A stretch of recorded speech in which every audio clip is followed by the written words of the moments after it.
નમસ્કાર. દિવસભરના તાજા સમાચારોમાં તમારું સ્વાગત છે. તમારી સાથે હું છું પિનલગીરી ગોસ્વામી. સમાચારો વિસ્તારથી જાણીએ એ પહેલા મહત્વના સમાચારો ઉપર એક નજર. નમસ્કાર મિત્રો, મહત્વની હેડલાઇન્સ ઉપર નજર નાખીએ તો અનંત અંબાણીએ દ્વારકાધીશના કર્યા છે દર્શન.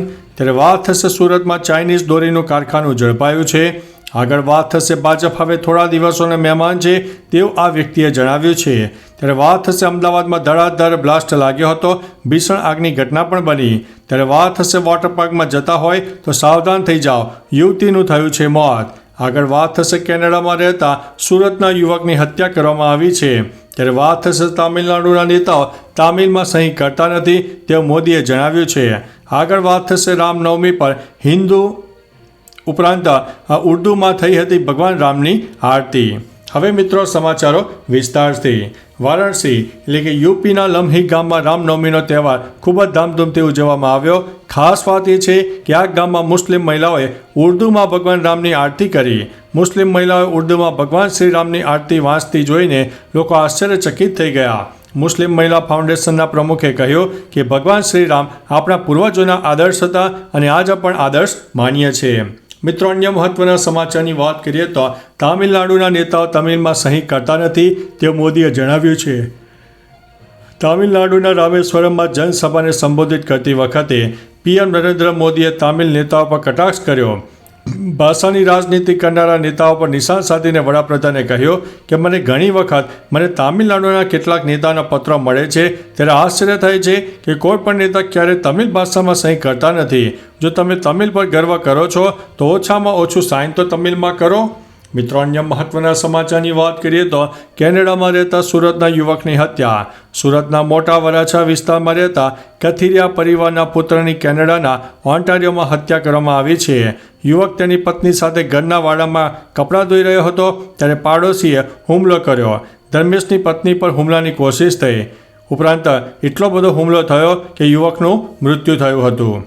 મિત્રો, અન્ય મહત્વના સમાચારની વાત કરીએ તો વોટર પાર્કમાં જતા હોય તો સાવધાન, યુવતીનું થયું છે મોત. દિલ્હીના કાપસહેડા ખાતે ફન એન્ડ ફૂડ વિલેજમાં રાઇડ દરમિયાન હિંચકો તૂટી જતાં 24 વર્ષીય પ્રિયંકાનું મોત થયું. પ્રિયંકા પોતાના ભાવિ પતિ નિખિલ સાથે વોટર પાર્કમાં ગઈ હતી. રોલર કોસ્ટર પર રાઇડ દરમિયાન સ્ટેન્ડ તૂટી જતાં તે સીધી નીચે પટકાઈ ગંભીર ઇજા થતાં મોત થયું. પોલીસે આ અંગે કેસની તપાસ હાથ ધરી છે. ઉપરાંત વોટર પાર્કની સેફટી ઉપર સવાલો પણ ઉઠ્યા છે. મિત્રો, અન્ય મહત્વના સમાચારની વાત કરીએ તો અમદાવાદમાં ધડાધડ બ્લાસ્ટ, ભીષણ આગ લાગી હતી. અમદાવાદના જીવરાજ પાર્ક વિસ્તારમાં એક રહેઠાણ સોસાયટીમાં બનાવેલા એસીના ગોડાઉનમાં ભીષણ આગ લાગી. ધડાધડ બ્લાસ્ટ થતાં આગ વિકરાળ બની. આસપાસના વાહનો અને મકાનો પણ આગની ઝપેટમાં આવી ગયા. અમદાવાદના અલગ અલગ ફાયર સ્ટેશનોની ટીમ ઘટના સ્થળે પહોંચીને આગ ઉપર કાબૂ મેળવવાનો પ્રયાસ કરી રહી હતી. સમગ્ર ઘટનામાં 3 લોકો ઈજાગ્રસ્ત થયા હોવાના અહેવાલ છે. મિત્રો, અન્ય મહત્વના સમાચારની વાત કરીએ તો અમદાવાદમાં 8 અને 9 એપ્રિલે યોજાનારા કોંગ્રેસના રાષ્ટ્રીય અધિવેશનની તૈયારીઓ તેજ બની છે.